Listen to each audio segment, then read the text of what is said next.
Another episode of More Than Therapy, where we talk about more than therapy. Today's guest is D. Paul, who's a disabled U.S. Navy veteran, a Native American holy man, and a spiritual warrior who has spent a lifetime walking the line between the seen and the unseen. Rooted in both his native heritage and his Christian faith, he serves as a Heyoka, a healer and seer who has investigated and cleansed countless haunted properties, facing everything from mischievous spirits to dangerously dark entities in his mission to bring healing and relief. As an author and storyteller, he describes himself as a hollow bone, a vessel through which Great Spirit speaks, turning real-world encounters with the supernatural into powerful spiritual messages on the page. His latest work, centered on the chilling legacy of the WINDHAM men and the restless spirit of Elizabeth, weaves together themes of revenge, karma, reincarnation, and the timeless battle between good and evil. On today's episode of the More Than Therapy podcast, we welcome D. Paul to talk about his journey, his work with haunted spaces and oppressed souls, and what it means to stand as a light in the presence of darkness. Thank you for meeting with us today, D. Paul. Well, holy moly, that's a hell of an introduction, huh, my friend? Well, for a great veteran like yourself, it's an honor to have you here today. Oh, that's very kind of you. But I think Steve Martin said it best, right? The new phone book's here. I am somebody. Yes, he did say that. Well, D, start by sharing a bit about who you are beyond the titles. Who is D. Paul in your own words, and how did your spiritual journey begin? Well, my AARP club tells me that I'm the sexiest member in the 75 and older club. I can see that. So I've got that going for me. Okay. Of course, there's only 2 people in our AARP club, and I'm the president. There you go. So that voting was short and sweet. So I've had an interesting life. I really have. So I mean, there's a lot for me to tell. But short of my good looks, I'm not too fond of boasting my own horn, right? But I got some pretty good connections in the spirit world, and I've been doing a lot of spirit work for the better part of my life. But it was a long road in the making. I mean, you're a fellow Navy vet. It's like going to boot camp 1,000 different times every time a new chapter opens up and presents itself to me. It's like going back to boot camp and going through the crucible and coming out the other side, right? All the challenges the baby Jesus, Great Spirit, puts in front of us. I get it. You describe yourself as a Native American holy man and a Heyoka. I hope I'm saying that right. Please correct me if I'm not. For listeners who may be unfamiliar, as I am, what does that mean in your lived experience, and how does it shape the way you move through this world? So everything I talk about in the Native American sense of things, if you will, is my beliefs. It's what my life has accumulated in experiences and understandings throughout different Native American customs and cultures. So I want to emphasize that my beliefs are my own, and I don't speak for any other individuals, any other Native Americans. This is my position, my truth, if you will. A Heyoka is something that I believe you're born with or born as. And for me, I was certainly born to be a Heyoka. What's a Heyoka? In its simplest sense, it's a person who looks at things from angles and positions that few others look at things from. I definitely don't follow the herd, right? And I don't have a herd mentality. I'm the opposite of a herd. I'm outside of the box. I'm never inside the box. I'm never comfortable in the in crowds. One of the historical things people will understand of a Heyoka, traditionally in the Native American community, a Heyoka would ride through the village backwards on a horse, as an example. Okay. But Heyoka is always getting folks to see things from a different perspective and broaden their mind.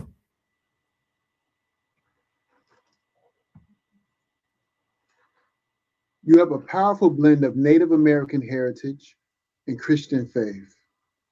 How do you hold those two spiritual streams together without feeling like you have to choose one over the other?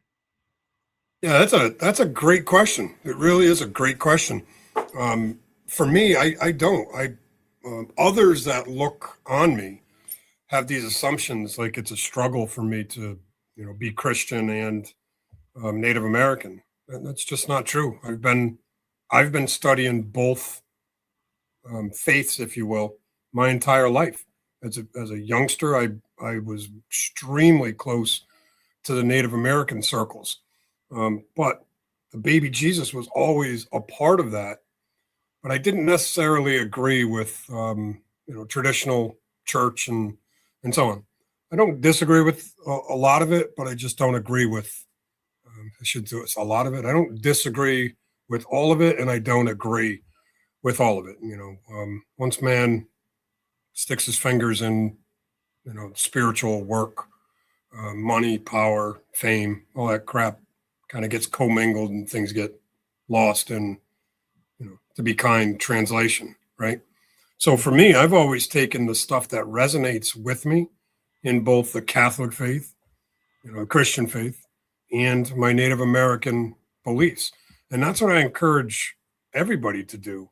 Don't try to push yourself into, a round hole if you're a square peg or vice versa. That's right. Take what resonates with you and keep moving on those topics, right?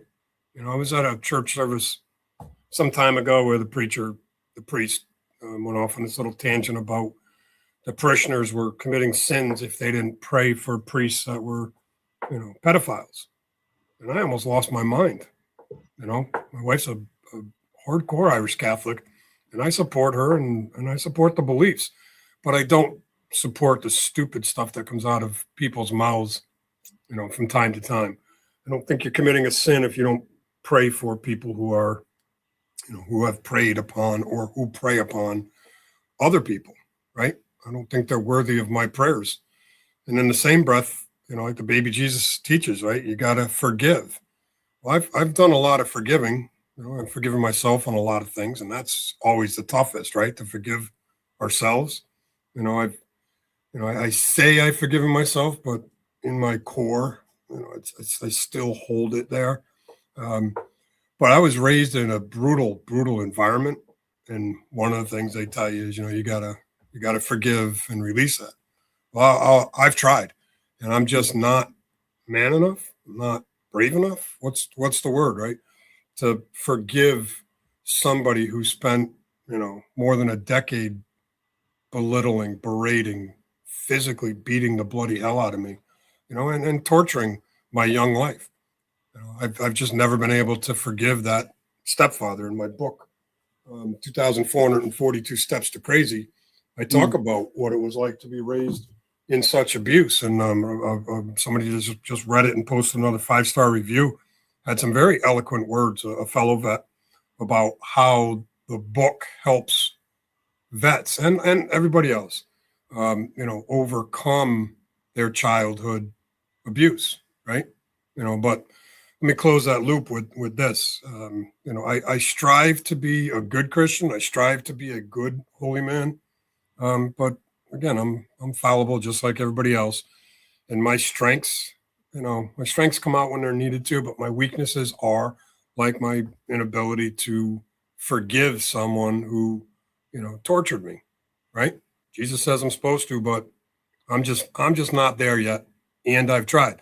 So if you're in that same boat, listen, don't beat yourself up.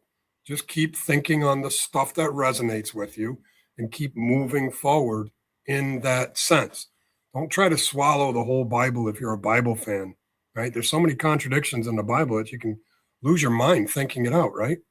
Pick the stuff that resonates with you and keep your faith moving forward. And I'll close that part with this. I feel that faith is deeply, deeply personal. And for the better part of my life, I didn't talk about it. The reason I'm talking about it now is because Great Spirit has called upon me to put my message out there, put my life's experiences out there for the betterment of others. How's that resonate with you, my Navy friend? Indeed, indeed. And as you speak, and as I look at your hat with the bold lettering, I think back on my time on the SSN 638 USS Well, and I ask you this.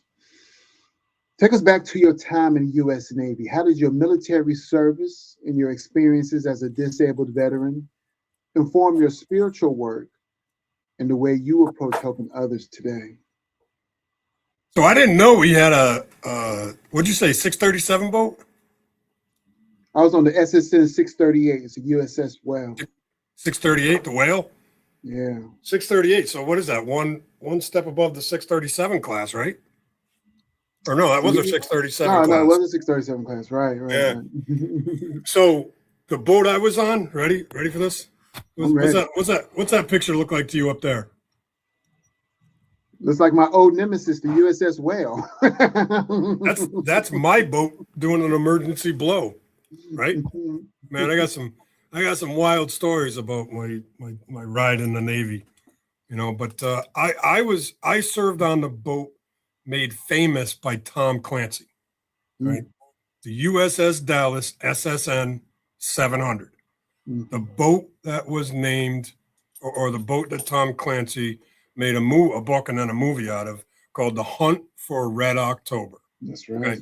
I actually read his book while we were deployed. I think we did a med run or an IO run. I don't remember which, but I read his book, and then not too long before my EAOS came up and I was getting out, a quartermaster came on board who was dispatched to Hollywood to be a technical advisor to get to spend 2 weeks watching the filming of the movie. Right, the guy had just reported to the boat. He was a third class or a second class, not yeoman, a quartermaster, and he wasn't sub-qualified and didn't have any deployments, and yet they sent him to Hollywood. You gotta love the chain of command, right?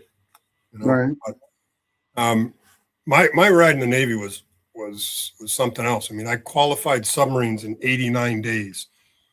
Qualified, yeah. And for all your guests who heard my fellow submariner kind of wince when I said 89 days, watch how much he winces when I say this.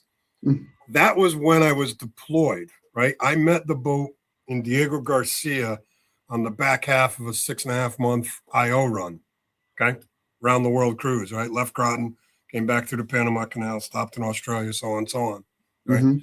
When I got to the boat, you know what they put me on, right? Mess cranking. 90 days of dishes, potatoes, and serving chow, right? Yeah. When I got to the boat, the CO ordered me to meet him at the tennis courts on Diego Garcia, right? I was an E3. So, you don't meet captains, right? So I figured I was in trouble. But when I got there, he looked me square in the eye and said, "Your record says you're a 4.0 sailor, and I need you on this boat, and I need you qualified. I need you qualified watch stations and submarines, and I need you to crank and do it all at the same time because we are in a serious transition turnover." So that was my motivation. I qualified, helms planes, so 45-16. I did all this at sea while our first run of 70, 80 days underwater. And yeah, I qualified submarines in 89 days. That's so amazing. On top of cranking 15 hours a day, right? Doing dishes. You know the drill if you're a submariner. Yes, right? yes. And I did so well at qualifying submarines. They didn't bump me up to a stateroom and give me special treatment, short of asking me to do another 90-day tour of mess cranking. So my first 6 months on the boat was doing anything but submarine work, short of driving and so on. Okay. But it led to a lot of good stuff, and we did a lot of stuff. I was deployed 2 years, 1 month on a 3-year, 2-month hitch on the Dallas. Thank you for your service in 89 days. That is amazing. That's what the letter of commendation I got from a Commodore said.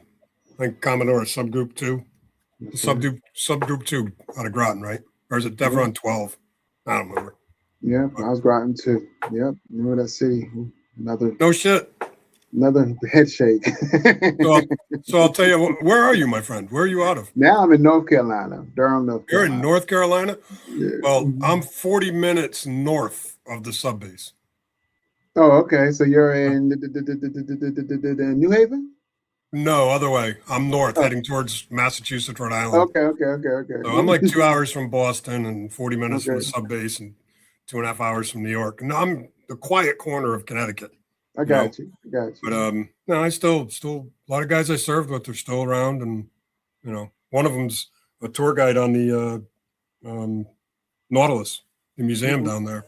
Yeah. And to kind of close that, my grandfather served in the Pacific for the 3 war patrols when World War II broke out. Okay. And then they transferred him to Groton and then Wisconsin, where they were building submarines. You know they built submarines in Wisconsin? It's the first I'm hearing about it, to be honest. Yeah. I was until I started digging into my grandfather's history as a submarine sailor. He retired. He was both a diesel qualified and a nuke qualified. He retired in 1965. And that's a story in and of itself, because he was Native American, jumped the reservation, disappeared from the Carlisle boarding schools, claimed he was white at the age of 14, and joined the Navy in 1937. Because if you were black or white, if you were black or Indian, the only thing you could be is a mess crank, right? Well, my grandfather joined, claimed he was white, and then retired as a lieutenant commander. Went up through the ranks, became a warrant officer, and then retired. He's buried up in Fort Snelling. Oh man, that's what's up. And the crazy part is when I joined the Navy and I checked the box Native American, they said, "You got your tribal card?" What the fuck is a tribal card? Oh yeah. I didn't know what a tribal card was. Right. So they wouldn't let me sign up as a Native. I had to claim white. How crazy was that? That is crazy. America. You have investigated and cleansed many haunted houses over the years. Yep. What was the first experience that made you realize this is real, and I'm being called to do something about it? Yeah, that's a long story. It really is, because I've been this way my entire life. So for me, seeing, sensing, knowing the spirit world is almost academic. Kind of like my faith. It was always there. I just needed to figure out how to dust it off and how to best utilize my faith. Well, the same thing, for understanding the spirit world. And, the spirit world is a complex place. There is the simplest way I try to explain people about trying to understand the spirit world is to go to a Gothic Catholic church, one that was built in the 14, 15, 1600s, where it's just packed with these figurines, these gargoyles, and these distorted figures, and these things that people look at. And it's like, why are these things in a church? They don't seem to fit, right? Well, the reality is what's in those churches are images of what is in the spirit world, okay? And it is so diverse with so many different energies and entities and spirits and ghosts and goblins, right? I like to tell people, when you go to a church and you see this gargoyle sitting on top of the church, and you say, why the hell would they put a gargoyle on top of the church? Well, it's for protection, right? And if you look at these images and these faces, they're always pointing out, never pointing in. Well, they're spiritual warriors that are there to protect against darkness invading, sacred space, right? So I've always been spiritually active, but I spent a significant part of my younger life, especially when I was in the Navy, doing my best to kind of hide it, not pay a lot of attention to it. But some of the guys I served with are telling me stories now about things I did or things I would say, um, you know, dreams I'd have and then tell them what was coming. I was in Libya the first time we went after Gaddafi. And I remember having a couple of dreams before that deployment and, saying to a few of my roommates and shipmates what we were getting into. And they kind of laughed. And then, of course, when we were, inside Gaddafi's line of death, they didn't think it was funny. They were, I actually lost a friend or two because they were, worried that I saw things and when I would tell them things that they didn't want to know. But it's just not how I am. I kind of follow universal law, which is cause no harm, cause no interference. So I do my best to only tell people what I see when they ask. And I've got a standing order. Listen, if you don't want to know, don't ask. Because if you ask me, I'll tell you. Indeed.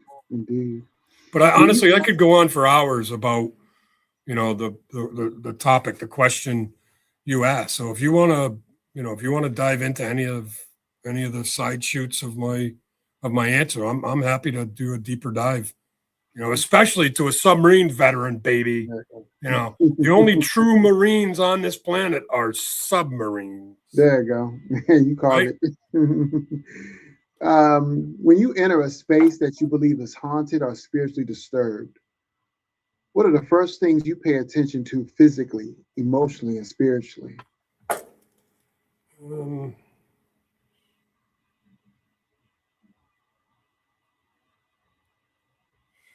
That's a great question. So I've got a property I've got to go look at. So I'll use that as an example. But before I do, I want to say something. Okay. I'm going to set sacred space so that I've already done that for our podcast, but I want to set sacred space so what I'm about to share doesn't leave this circle, if you will. Great Spirit, what I'm about to say is privileged only for the ears of white light beings. Please block any and all negative, dark, or gray energies or entities from hearing, interfering, or utilizing this information. So, first and foremost, I have to prepare myself. What does that entail? And everybody's different. Okay. My approach is, I put up a lot of protection. I'm big time into crystals and sage, cedar, sweetgrass, and tobacco. Right. Used to chew it, but now I burn it and chase darkness away. But I set up a lot of protection and I do as much for seeing as I can. So I'll connect to the property and what's going on there. And I'll talk to my spirit guides and ask them to kind of tell me what I need to know. But I also tap into the natural world, right? I'm looking outside of the property and seeing what nature's doing to interact. As a fellow vet, a guy that I served with was in deep trouble when he reached out. I hadn't seen him in 40 years. And I ended up clearing him and his house and helping him, overcome a part of what he was battling. And when I looked in on his property, it was deafeningly quiet, right? And I assumed that, it was just one of those things. But when I got done clearing his house and his property, and we had to take this low-level demon out of there, once I set a bubble of protection around it and declared it as cleared and free of all dark influences, and it is now a white light space. As soon as I did that, you could feel the light lifting, and this flock of birds came flying in from across the property and landed on the trees right around the house. And the wife of this fellow vet had said that's the first time birds or any animals have come onto our property since she can remember. So what I'm doing is I'm trying to see both the end game of what I need to do, what's the end game? What am I looking to accomplish? And to do that, I got to get a sense of what's there. But for me, it takes time once I get to the property to acclimate. It's like you buy a fish, right? You just don't dump them in the tank. You leave them in the bag and let the temperatures kind of equal out, right? Well, that's kind of what I've got to do. But I've got one Achilles heel on me, and that's my ability to differentiate between good and evil. What do I mean by that? A property that I was looking at with my wife, it was for her business, but it wasn't to look at spirits and clear out a property. So we were going there as kind of an investment thing, right? Right. When we get to the property, I wasn't suited up. I didn't have my spiritual armor on. Okay.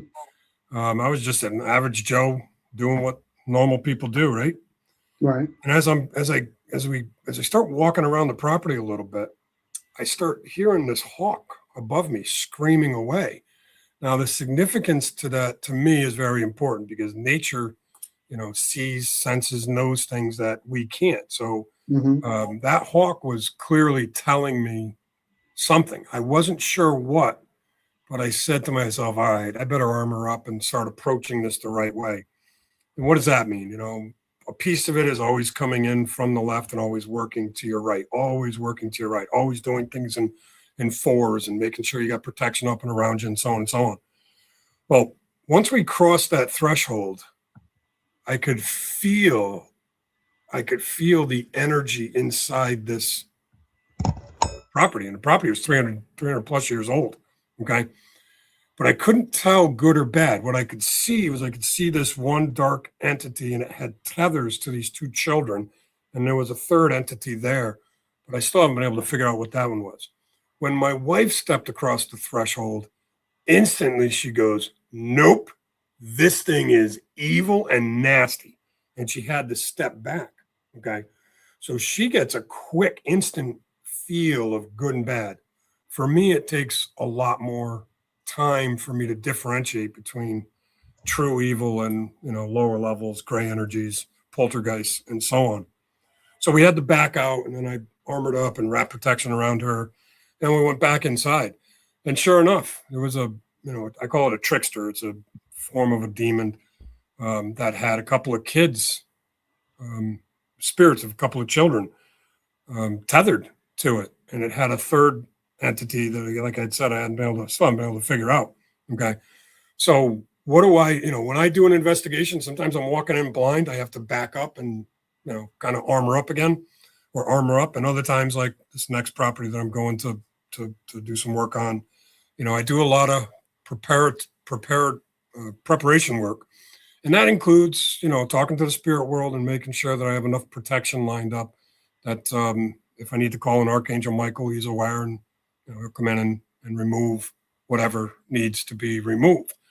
And then when I'm done with all that, we've got to decompress, so to speak.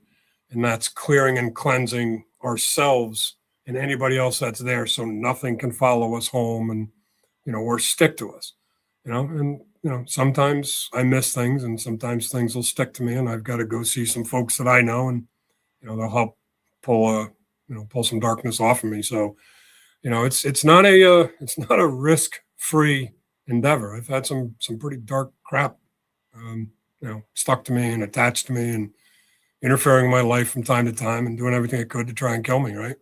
That's the level of the fight that I'm in. And again, I could sit here for hours talking to you about this, especially submarine veterans, baby. Many people who listen to this show have felt a dark presence in their homes or in themselves, but are unsure what to do besides, maybe going to therapy or going to a group. What are some early signs that what they're experiencing is more than just in their head?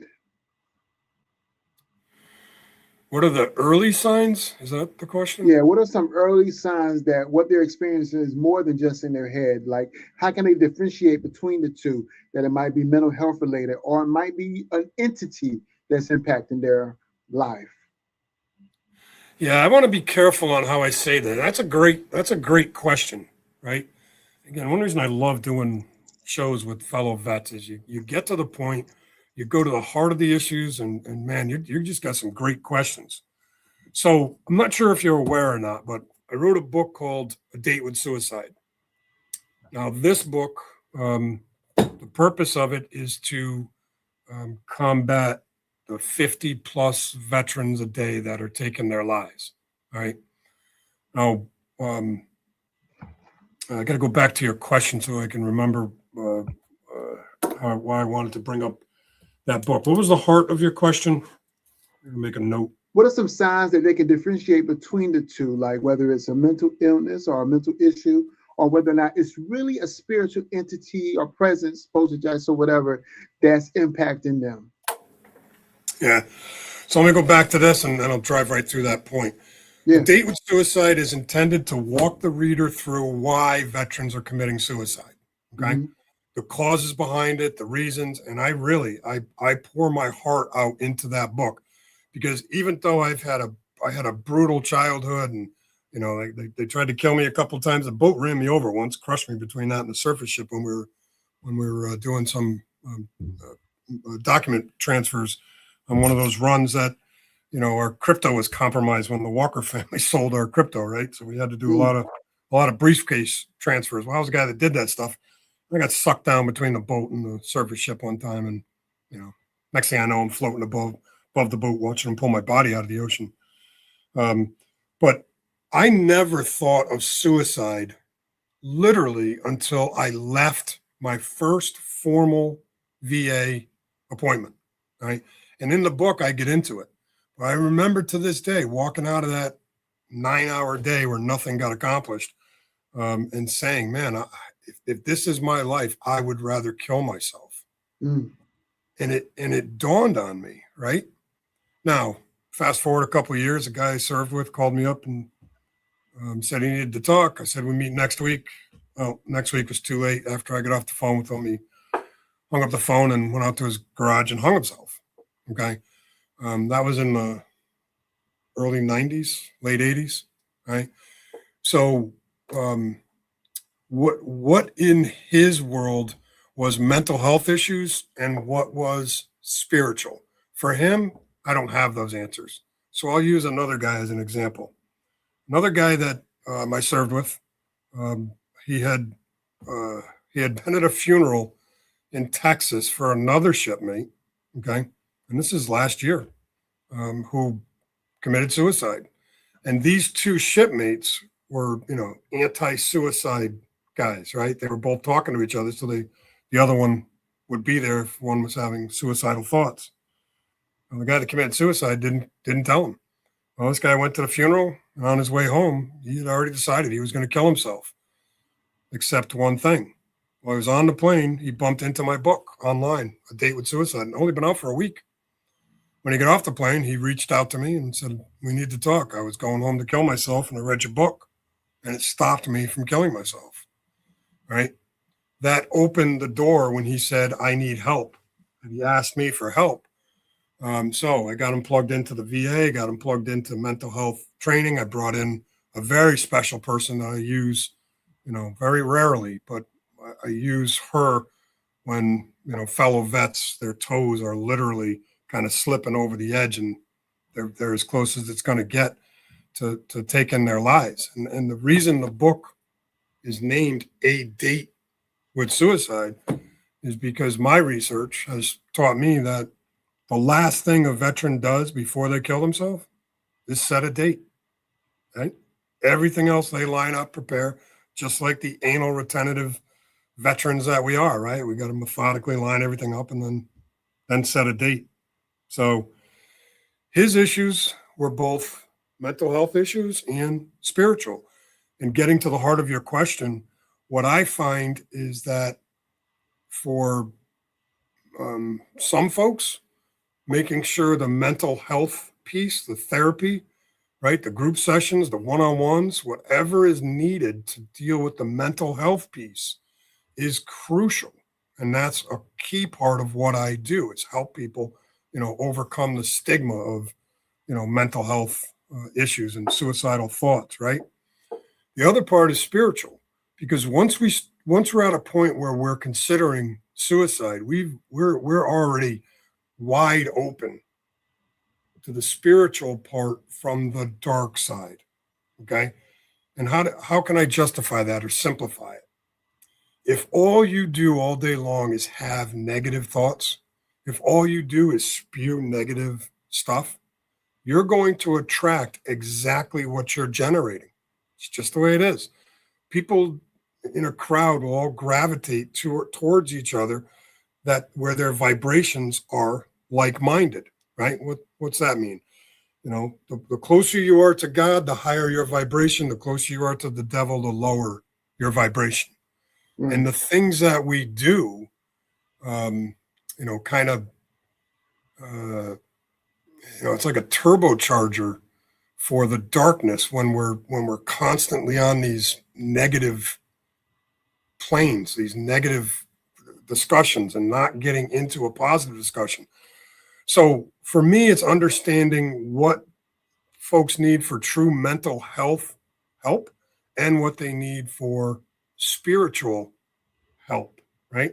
And to me, again, the two things work hand in glove. In a recent vet that I worked on, he was about as anti-faith as it gets. I mean, as I said to him out loud, I said, listen, you're a borderline atheist, okay?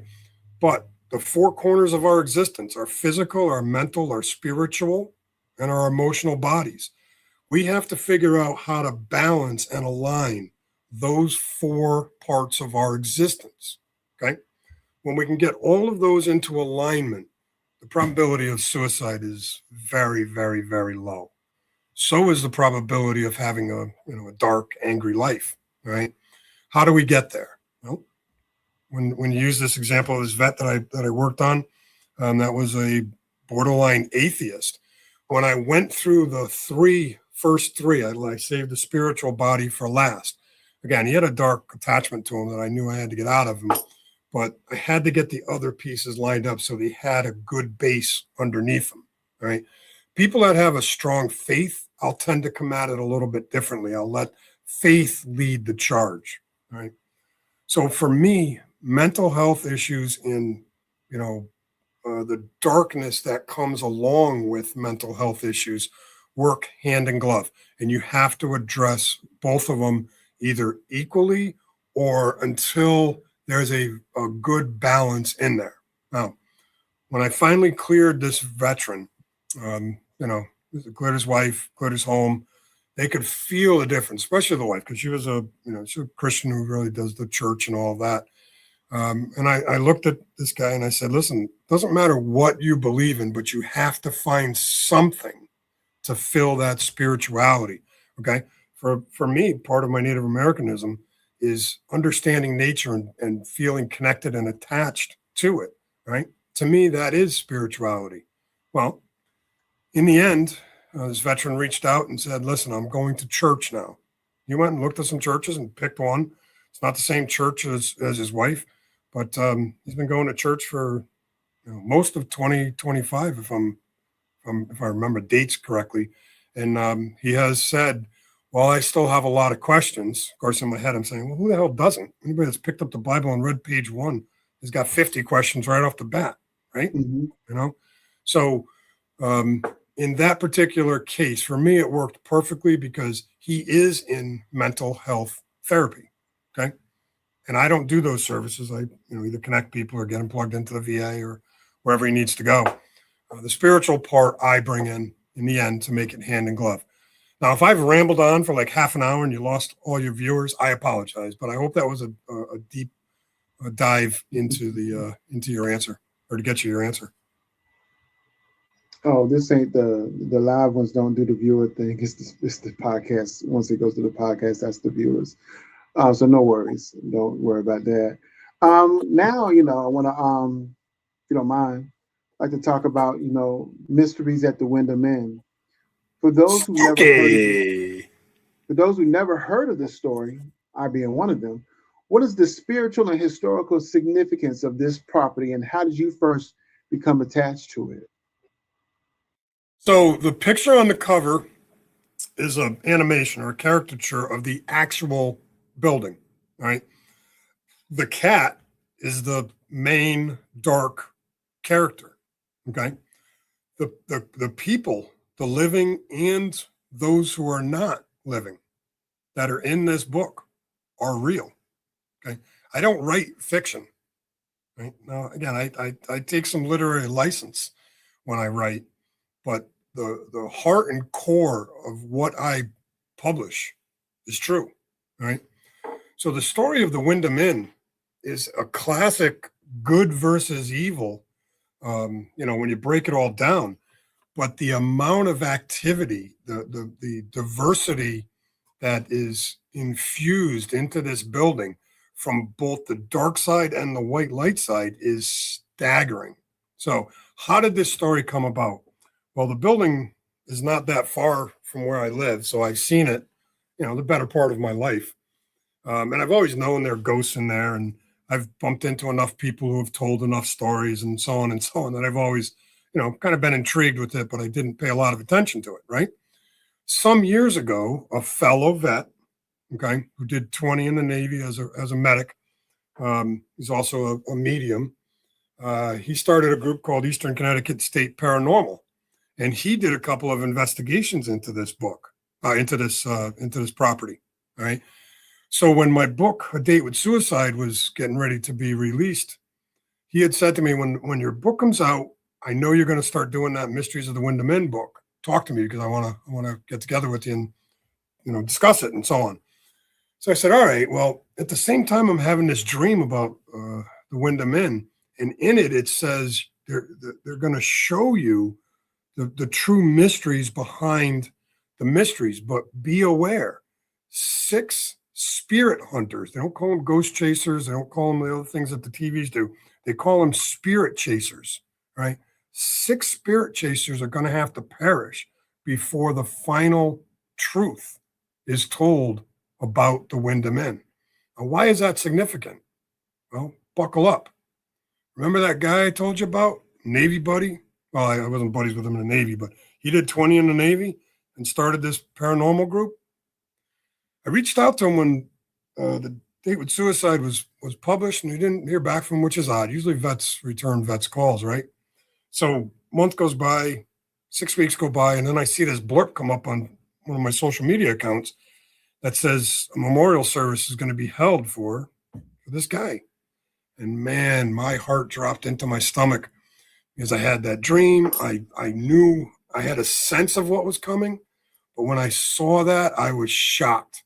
So I didn't want to believe it. So I had to reach out to some folks that mentors I've got and ask them about it. And they said, well, he had some stuff going on, but yeah, one of the dark entities inside that property had latched onto him and messed with him enough that it helped, put him in his grave.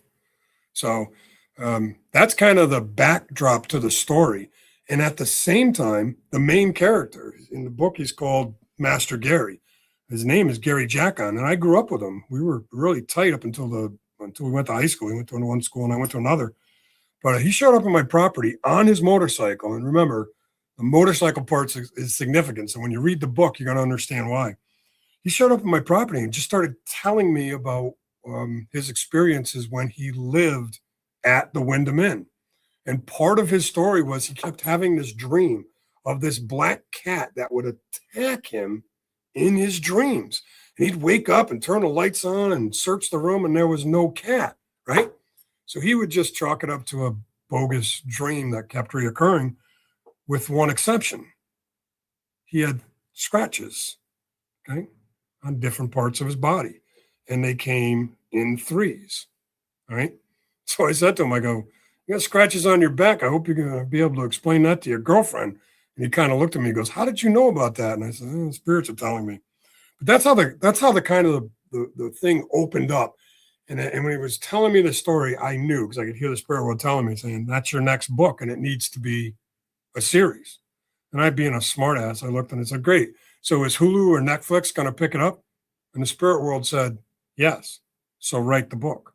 I'm like, oh, great. So that's kind of how it came about. And the heart of the story surrounds 280 years ago, this young woman, a teenager, was hanged not once, but twice. And the reason she was hanged was because the Salem witch trials had already run its course, and you could no longer burn people at the stake for saying they were witches.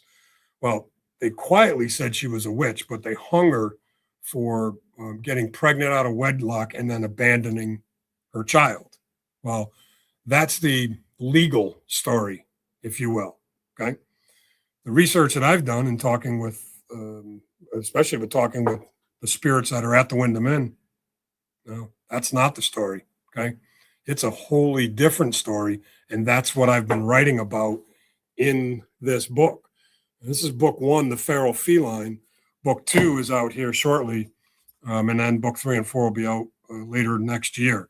But it's about the hanging of a woman to this day who is seen walking up and down the streets locally and peering in windows, and the countless 911 calls reporting a disheveled woman on the side of the road, and they never find her.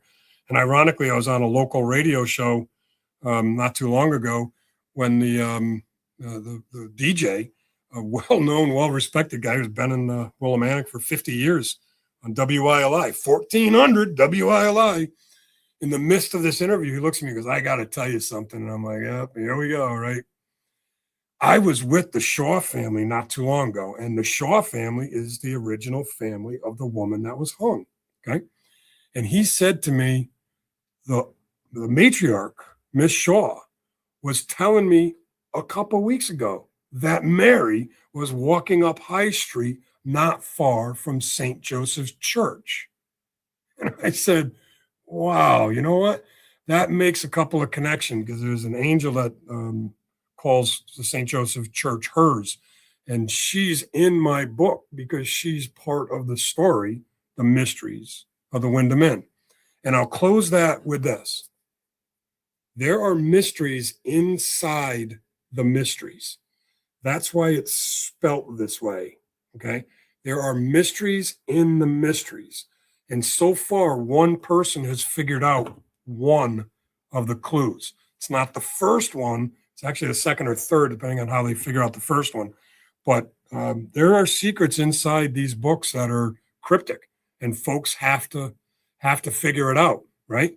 And what do I mean by that? Well, the property is now, it's abandoned, but it's being, they're raising funds to convert it into a museum, and they're doing some work on the property. Well, they opened up this wall that shocked them, the folks that own it, because behind the wall was all this stuff, as if somebody literally put up the wood, put up drywall, and just pretended that they were enclosing something that nobody else would ever see again. Okay. Well, they opened up something that they're not aware of. I am. And when folks that want to really dig into the mysteries inside the mysteries, when they figure it out, they're going to have some interesting treasures to talk about. Indeed. Indeed. And now, if you don't mind, we're going to a commercial break.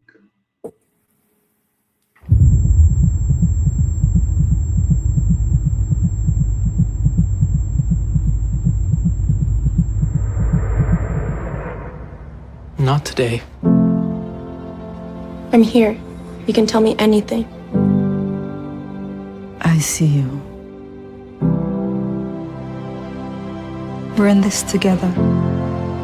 Breakthroughs are happening. Treatments are evolving. The stats can change. Society can change. We can all say, not today. Not today. Not today. Not today. Not today. If we're together, bound to be better. When we're together.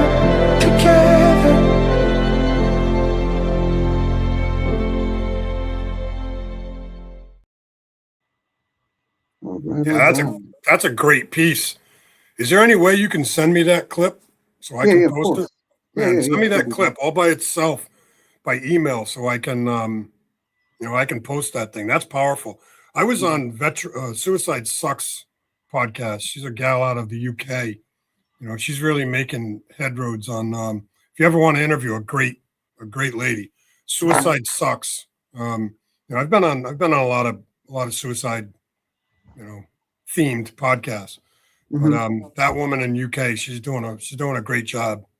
Definitely look into that. Thank you for that tip. And again, I didn't know you were putting that out there, but it sure does fit with my, book A Date with Suicide. Right on time. Right, but I'd love to get that clip so I can for a lot put it of out people. there. Oh yes, sir. Oh yes, sir. It's funny you say that. I posted that a couple weeks ago. I reposted something and said, "Listen, you're spot on because the holidays, are heightened suicide awareness, especially for veterans." Yeah, definitely. It's now time for the rapid fire questions. This is a good time for you. Uh-oh. Let's go, baby. Let's go. This is a reminder that it's time for rapid fire questions. All right. Favorite spiritual tool or ritual for quick cleansing? Sage. So the 4 elements that we were given is sage, cedar, sweetgrass, and tobacco. But for me, I'm a big sage guy. Sage neutralizes darkness. There you go. Biggest misconception about hauntings? That all the spirits you see are intending to cause harm or are looking to scare people. The majority of spirits are not here to cause harm. They're either lost, confused, or they're trying to relay a message to you or trying to help you. Okay. Right. The majority of spirits that I bump into, are not troublemakers. Okay. And if you could see a room full of people, right? There's 100 spirits there. 1 or 2 of them are looking to, raise hell, at least in my experience. Okay. One sign that someone's got a dark attachment. One sign, personality change, angry. All right. Does things that are out of norm. Okay. Out of character. Somebody that, their eating habits will change. They'll disengage from things that they really enjoyed. And again, usually in very compressed timelines because you don't like watching Ghostbusters anymore, right? Because you've watched it 1,000 times, it doesn't mean that you've got an attachment, but when you see their personalities shift, for me, it's just a matter of looking at people. I mean, I can see it as soon as I look at somebody, but the key thing is to see the person become something that they're not. Mm-hmm. Navy experience that prepared you for spiritual battles. What was the first part of that? The Navy experience that prepared you for spiritual battles. Yeah. My ride really reinforced my don't quit. Don't ever give up. Right. I was that way to begin with. I went to boot camp. I came out of boot camp in better shape than I went in, right? Navy boot camp, right? This wasn't difficult, but anyway, I would say resiliency, the fact that I qualified submarines in 89 days, it taught me how to navigate a lot of different things at the same time, right. And again, a lot of it's not that important, making sure the sticky buns are right and all that, but it's still a responsibility. Okay. Peeling 50 pounds of potatoes while you're still doing 50,000 other things. Okay, so I would say resiliency and sheer determination was reinforced by the military that kind of honed the person that I am into a level that prepared me, for these fights that I get into so that I won't quit, surrender, give up, touch darkness. All right, because it's not an easy fight. Define Heyoka in 3 words.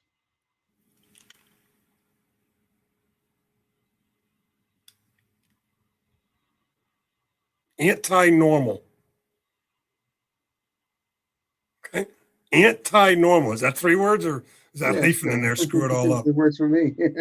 Anti-normal. Scariest entity that you've ever faced. The scariest entity you've ever faced. You want the story or just the answer? I go with the story. So you know how we all go through these times in our life where we, blame God for everything? Mm-hmm. Well, some decades ago, I was on one of those rants. I was in the throes of the Navy retiring me, but not taking care of me, right? And I couldn't get help for my injuries, and it was, I was trying to figure out PTSD myself before I knew PTSD, and I was at a point where the spirit world was really closing in around me, and all kinds of shit was going on, and I Right. had enough, and I said enough, right? Not suicide enough, just enough where listen, I don't want to do this anymore, and I've got to make sure I clarify this. Great Spirit, I'm telling this story. This is not my intent. Okay, right? So the amount of white light around me is significant. Okay, and the guides I have around me are powerful. Okay, well, your free will is truly your free will. Okay, Right. if you don't want to do something, spirit world can't make you do it. Okay, so I'd had enough to the point where I blamed God and said enough, and I pushed everybody back, all my white light protection, right? Right. And as I did that, I could feel their love, their happiness, their goodness drifting away with them. Okay. And in that void, as it was created, Mhm. slithered this nasty serpentine thing that came through the window across the room, and it never broke eye contact with me. And I mean, this when I had the stuff back, my good stuff, and this thing came in, we're talking 5-10 seconds. We're not talking a long time. Okay. Mhm. And as it came through, I knew instantaneously how bad I effed up. Okay. I felt the most wicked, raw, evil nastiness imaginable. I've never been able to come up with the words for it, but it was so revolting. It actually terrified me in a way I had never experienced before and never experienced since. Okay. This thing, while it was looking at me, was telling me mentally, I'm taking your soul, period. Okay. And nothing's going to stop this thing from getting my soul. Okay. Again, all this is playing out. The time that thing first entered, 10 seconds, 15 seconds. It was an eternity. And I mean an eternity. So if people say that purgatory isn't real, I'm telling you, I was in purgatory for the briefest of moments. And if that's what it's like to be on the dark side of things, no. But what I realized was how badly I screwed up. And from that moment forward, I took my red road, my spiritual path, as seriously as anything or anybody can. Right? That is the only time that I truly could smell, taste, sense, feel. I mean, it was like sticking to me. That I knew a million showers couldn't get it off of me. Mhm. So what did I do? Right? I fell back to my faith, and I instantly dropped to my knees and said, God, please, I effed up. I rescind. I withdraw. I want everybody back. I will never do this again. And I never have. And I called on everybody from my gatekeeper, my guardian angels, to Archangel Michael. And in that moment, when my intent was truly known, because everything about spirit work is intent. Okay. What is your intent? Well, my intent had been to push back. Well, they allowed it to happen. Then my intent was to say, I learned my lesson. I learned. Please, God, come back. And I watched a spiritual battle where literally Archangel Michael had to come in. And as he did and went to war with this thing, it withdrew.